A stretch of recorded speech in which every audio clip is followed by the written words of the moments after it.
Impossible is not a fact, it's an opinion.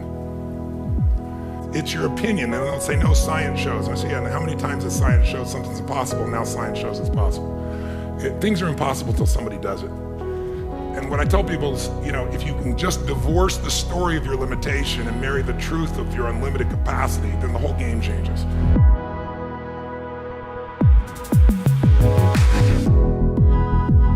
Impossible is not a fact. It's an opinion. And for how long have we been getting the opinions from doctors telling us that there is no cure for eye floaters? Either we're facing an invasive and dangerous procedure or are just going to have to live with them. But if you're anything like me, I'm assuming that answer hasn't been satisfying to you. And just living with your floaters, that's what seems impossible. We plead with our doctors, we research tirelessly. There has to be a cure, there has to be something. And time again, we are left with little to no hope, with relief appearing impossible. But as we just heard from the recording from Tony Robbins, things are only impossible until someone does it. And what we are starting here today is a community of people who are going to do it. Eye floater sufferers who are ready to take a stand, who are ready to do something different, and are ready to do all it takes to find a cure. Because here at the Eye Floater Action Movement, we believe it is possible.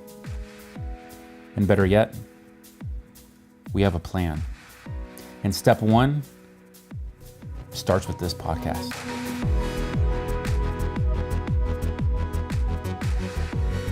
Never before has there been one platform, one community, one united voice for sufferers. A place where we can be heard, not just by each other, but by the research community, by doctors, by the pharmaceutical industry, by Hollywood, by the world. But that's about to change. My name is Jonathan Reed, founder of the Eye Floater Action Movement. And this is the Eye Floaters Action Podcast, soon to be home to the largest community of eye floater sufferers fighting for a cure. Fighting for a change, really. Because it's not just that there isn't a cure. There's very little agreed upon information out there. It's confusing trying to figure out what's going on. Doctors often give little to no insight about our problem, mostly because there isn't a lot of research about this condition. The public knows virtually nothing about what we live through every day. And there's no unified effort to improve things. But we aim to change that. This may seem like a large task, and it absolutely is. It's going to take a lot of work and sacrifice. But the more sufferers I talk to, the more pain and loss that I hear. The hobbies people are giving up, the travel plans people are abandoning, the jobs some are having to quit even. The hit that this has taken to the quality of life to so many. I really want a cure for me, but I desperately want a cure for them. And we've come up with a plan to give this a much higher chance at becoming a reality. But before we go over that, I wanted to take a few minutes to introduce myself to you and tell you my story, how I got these nasty floaters myself and why I'm doing this. And to start simply, I've always hated to see people suffer. My whole life, if there's ever been anything I can do to alleviate someone's suffering somehow or to help them out in any way, I've always done all I can to do just that. I set my whole life up from an early age with big ambitions of helping people at the largest scale that I could imagine. My plan was basically to get rich and retire by 29 so I can spend the rest of my life in service to others. I mean, I was a teenager when I came up with it, but that's where my heart was. I got my first job when I was 13 years old. I was caddying for a local golf club, and I worked my way into college classes at 15 so I could graduate high school with my diploma and my associate's degree at the same time. And this put me on track to graduate with my bachelor's at about 19, 20 years old. And during this time, I was really involved with my church and volunteering in the community and And I was soon to start a business. I was playing golf competitively and writing and producing music. I was always doing something, and I was really convinced nothing could stop me. And unfortunately, that's exactly what happened.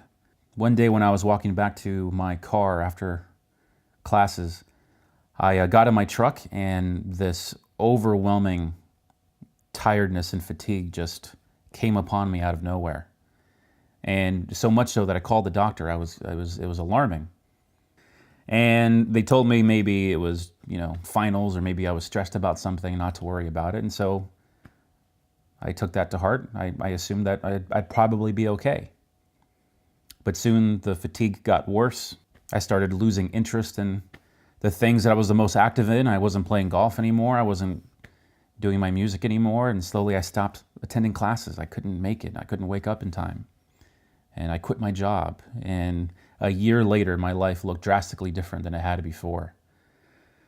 Finally, I went back to the doctor, and he told me, what should have been obvious, that I had severe depression. It wasn't something that came on because of a tragedy or because of anything else specific.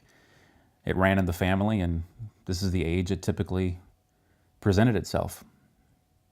As the years went on, I learned to manage. I was able to start a business and move out on my own, and I learned how to get by and get through life the best I could, until it progressively got worse, until I was barely able to even work anymore. The doctor said there was really no cure. Hopefully through diet and medication I could manage, but they told me to accept that I may have to deal with this the rest of my life. At this rate, I was not only going to not make my goal of retiring by 29, but I was really in danger of losing everything. I came to a point where I had to decide, if I don't do something drastically different now, my dreams could be lost forever. So I researched and I interviewed and talked to people and experts in the field and tested like I never have before. I tried different supplements and vitamins and found a way to improve my sleep and tried different diets. I tried the ketosis diet and some other things, and I started exercising with friends and doing different types of meditation. And little by little, through extreme trial and error, after a year of just a grueling process, I hacked my way into a cure for my depression. All my symptoms gone. I got all my life back. I got my happiness back. It took a lot of work to sustain it, but I did it. My life was going in a really bad direction, and I figured out a way to get it back on course. I used this time to grow my business, and I started doing a marketing business, and I was designing products, some that were sold in over 400 stores nationwide.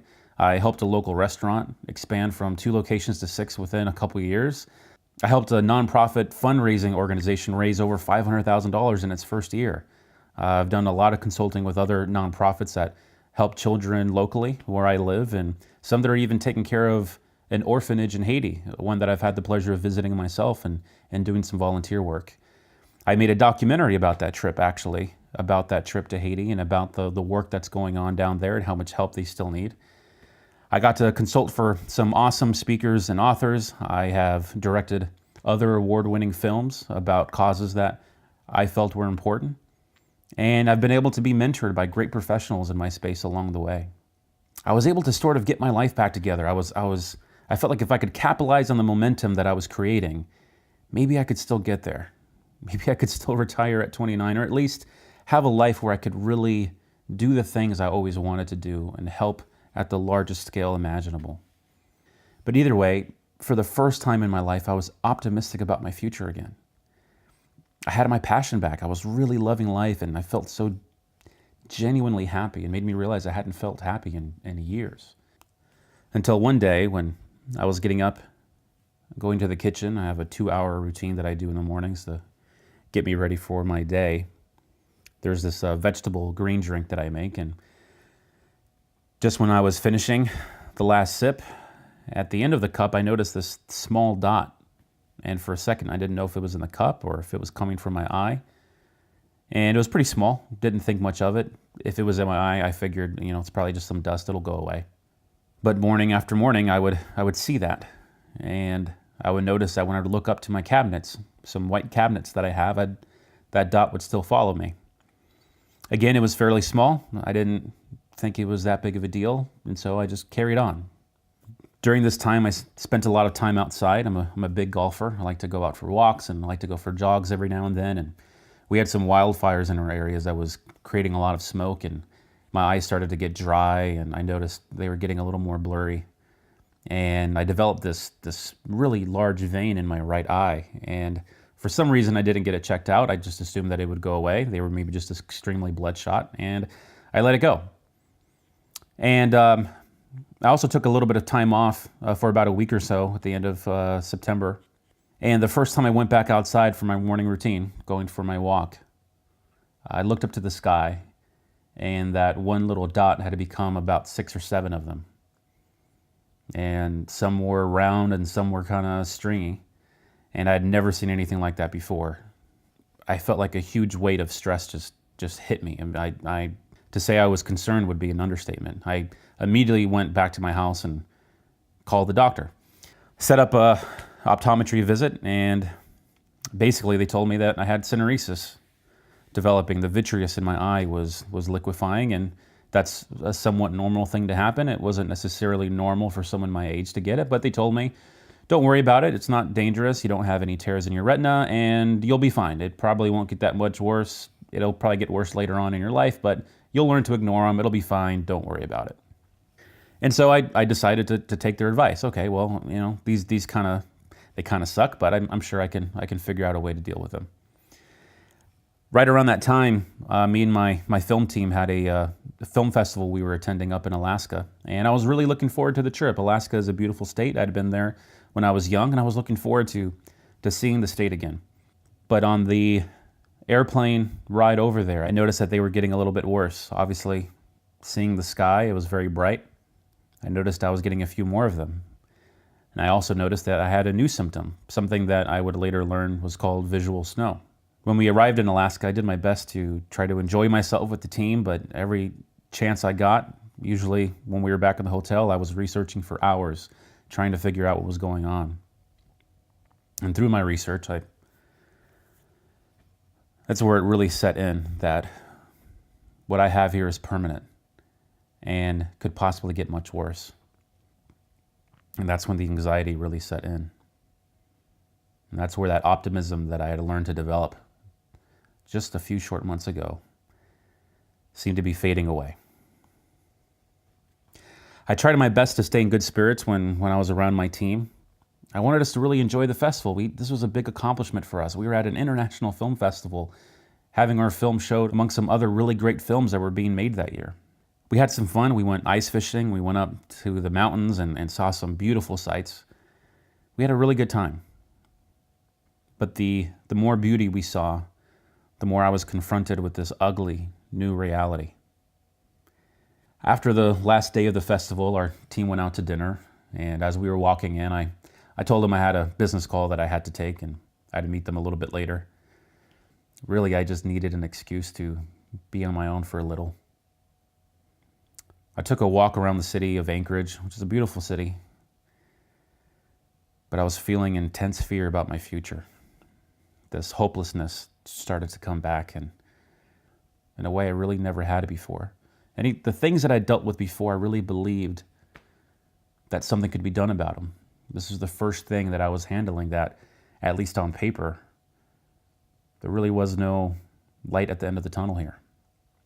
I had just been through the toughest fight of my life with my depression, and now I have to fight something all over again? With something that apparently has no cure?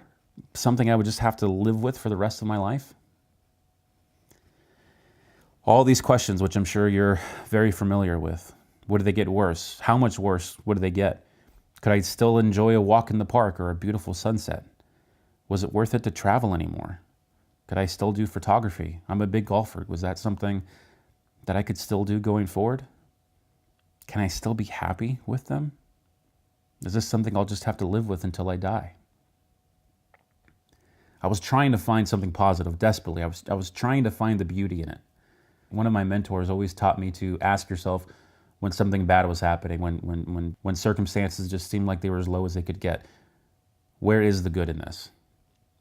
Because usually if you can spin something so you can see it as a learning experience, so you can see it as a way to help people in the future, or to gain a new opportunity you wouldn't have had otherwise, You can change your state of mind. And I was really, really trying, and I really couldn't find anything. But it did remind me of something. This wasn't the first time I was facing something that I was told had no cure. My doctor said my depression was something I'd have to live with for the rest of my life, but I defeated it. I kicked it out of my life with strategy and determination. My whole life I've been doing things that people said couldn't be done, because that's just who I am. That's my identity. I fight because I can't stand unfair and unjust bullshit. I'm not someone who lays down and allows things to happen like this. I have a hard time accepting things for how they are, which is probably why they affect me so hard, but it's also why I find solutions that others don't. I surround myself with people like this, and when we come together, the things we've been able to do and the things we're going to do in the future, it's going to be because of that rejection of accepting bad news for just what it is. We're not going to live with something that we don't have to live with. It's why I've decided I'm not going to accept anything but the best for my life. And if a cure for floaters turns out to actually be impossible, then I'll be the best at dealing with them. But I just don't think that that's true. And I'm certainly not willing to give up until I've explored every possible option.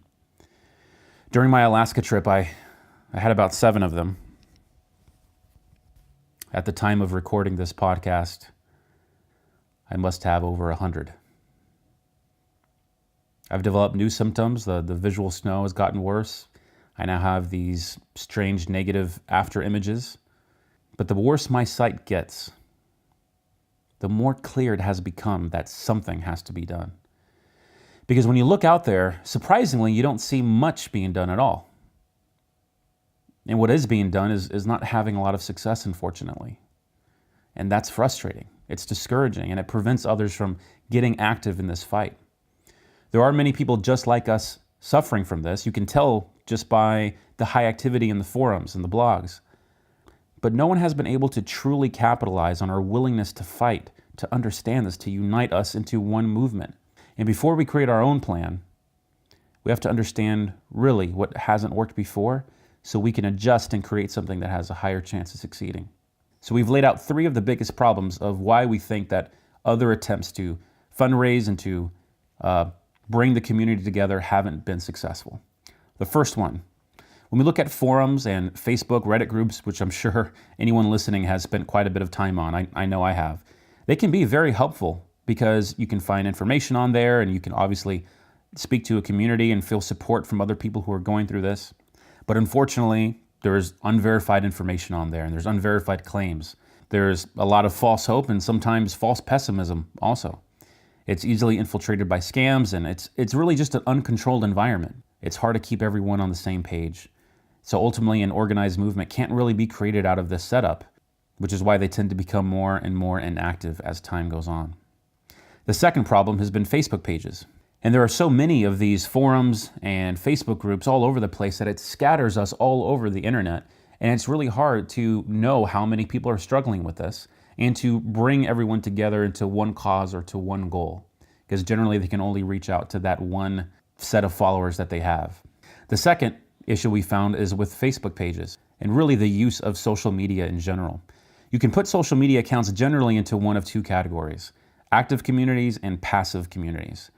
There are some pages right now about iFloaters that have a sizable amount of followers, some in the tens of thousands, but engagement with their posts tend to be fairly low. These types of pages can generally best be described as news aggregators. They post recent news and developments, but they're not necessarily creating that news or furthering those developments. There's not a lot for people to really find tangible hope in or that encourage people to take action. So there's really no way to direct people's passion. It's a passive experience. The problem not only being that it doesn't inspire action, but the less followers are engaging with posts, the less Facebook shows those posts to all the followers.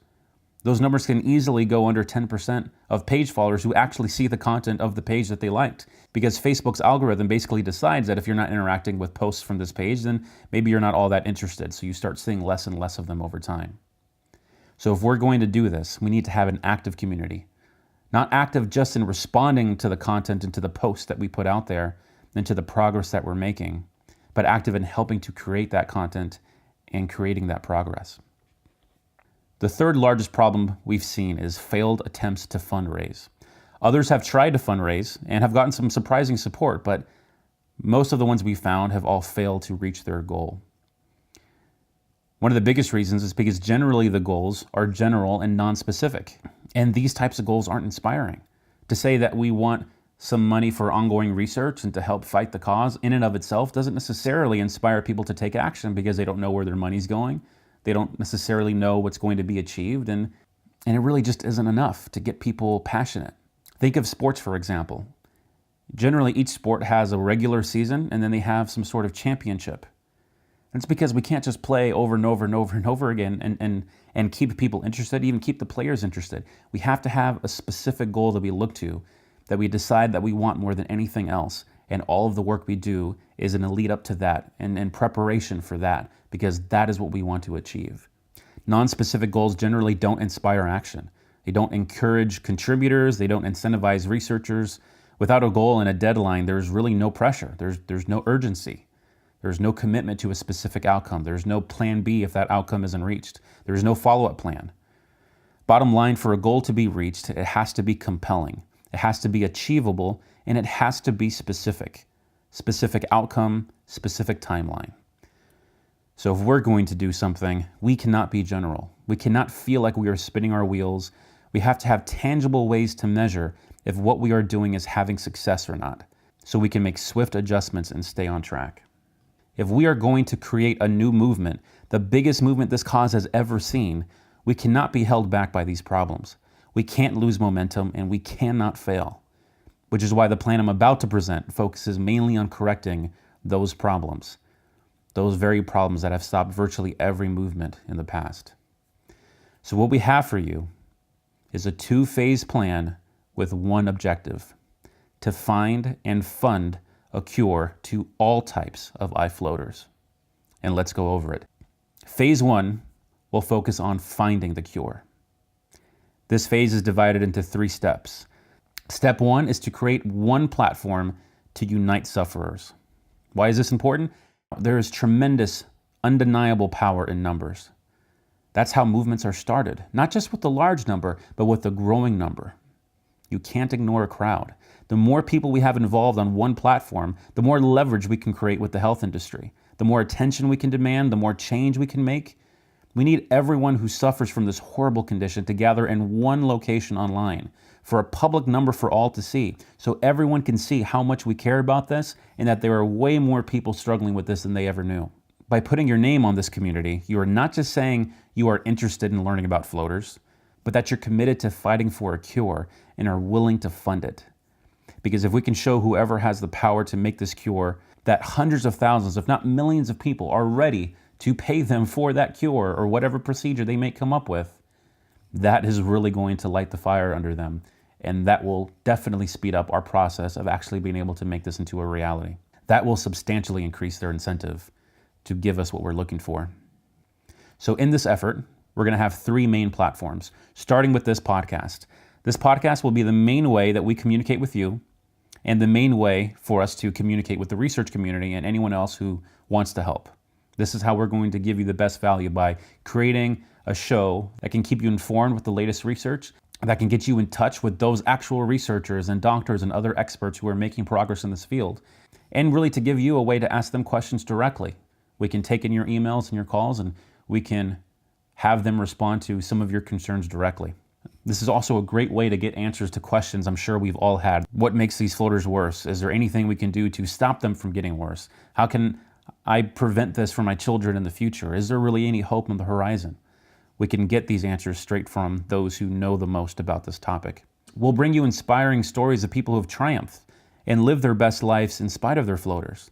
Because while we are looking for a cure, it's really important that we do not allow it to hold us back and take anything more away from our lives than it already has. Ultimately, having a podcast makes it easier for you to take in the content. By using audio as our main medium, it allows you to listen at your convenience. While you're working, while you're driving, while you're working out, whatever you may be doing, it's an easy way to make sure that you can catch every episode and stay up to date with the newest information and our most recent progress. The second platform will be a website.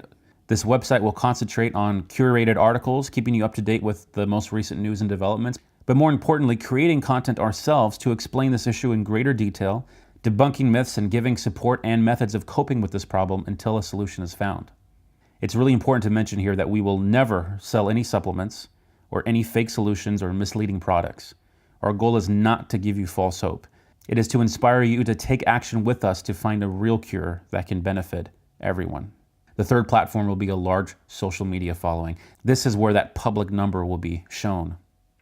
With active participation from Facebook, Instagram, Twitter, the goal here will be to reach out to the public to find more sufferers and bring them to helpful resources on our website and podcast. Our social media accounts are not just going to be general posts and updates. They will be designed with you in mind, keeping you engaged and helping you grow, not just in your knowledge, but as a person, to grow in your potential. We'll have challenges. We'll ask you to get involved by writing and sharing your story, give you templates for ways to tell your family and friends about your condition in a way that they're going to understand, how to support others, how to talk to your doctor to get the most out of your visit. We are here to support you.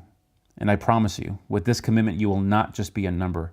We care about each and every one of you individually, and we want to give you a unique experience, which is why we want to have ways for you to be able to share your story and to ask your questions, and for us to be able to find ways to give you the resources that you need.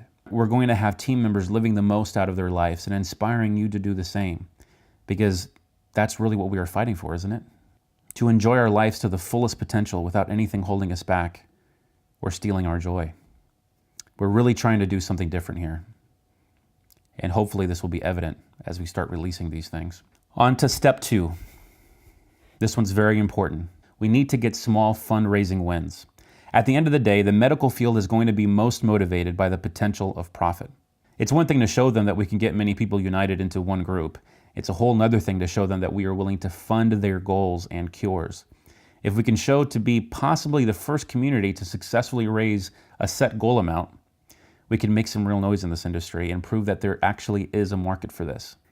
If they think there is money to be made, you will start seeing much more activity and research in this area, I promise you. But what will we fund?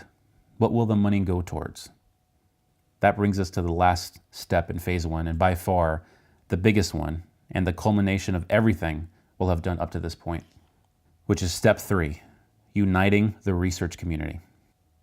This is where we have the biggest chance to do something different and really something incredible. There have been various attempts to research different cures, but all of these attempts are generally scattered throughout the world.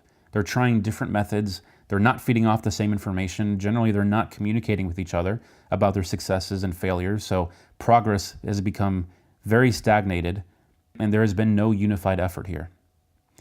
We want to change that. We will set up what appears to be the first ever Global Eye Floaters Conference.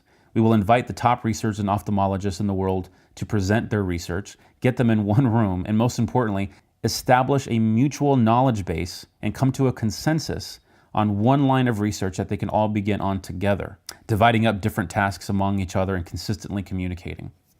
The goal here will be to have complete focus on 1 or 2 strategies at a time for possible cures. And maybe just as important, to find official answers to questions doctors have not been able to provide. Why are they getting worse? Why do some get them so young? Why am I getting so many? Is there anything I can do to stop them from progressing? If we can do research to find official answers to these questions while we're looking for a cure, possibly we can find official ways to prevent them from getting worse in the meantime. By assigning certain researchers certain questions, agreeing to specific timelines, and assisting them in any way we possibly can, we can start developing a knowledge base about this condition that didn't exist before. For those researching cures, we will also encourage complete focus. They will come back to us with a specific strategy, if it's trying to use nanotechnology, other types of eye drops, or less invasive version of the vitrectomy. They tell us how long they need and how much they need, and we will provide them with assistance. And how are we going to do that? Once this conference has been established, that will begin phase 2. Phase 2 will be about funding the cure. Once they come back to us and tell us that we believe if we do X, Y, and Z in this amount of time, we can give you a cure. Then what we will do at that point is to officially start this nonprofit so that we can start taking in donations and using that money specifically to fund those research efforts. This won't be used for general fundraising. This will not be used for ongoing research. This will be used for very specific and very visible research efforts that you will have the chance to see for yourself. You will see the progress that is being made and exactly where your money is going. We'll start a national advertising campaign for a full-scale effort to attract all sufferers all over the globe. Never before has there been this much action in the fight for a cure to eye floaters. And I actually don't think we'll even have to fight for that long. There have been enough research projects out there that looked promising, but for some reason or another, they lacked support, they lacked the budget, and they slowly dismantled.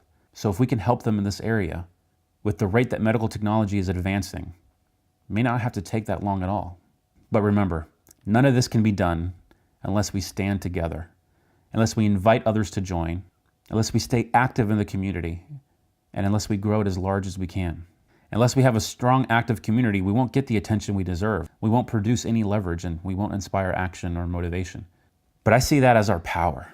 If our biggest obstacle is us, that means we have the control. This isn't about luck or even hope. It's about a choice. We can choose to be the largest community. We can choose to be active. We can choose to raise the money we need when needed. We can choose to help others when they need us. And I think we can choose to find a cure. Some will tell us that that's impossible, but that's just their opinion. That's just what people say when they don't see the vision. The vision of a world where floaters don't cause any fear, where they don't challenge our dreams, where you can travel anywhere and enjoy it to the full, where you can go to the park with your children without distraction or misery, where you don't have to worry about your children getting them. A world without sunglasses, or at least not as many of them. A world where you can say that because of you, eye floaters are a thing of the past.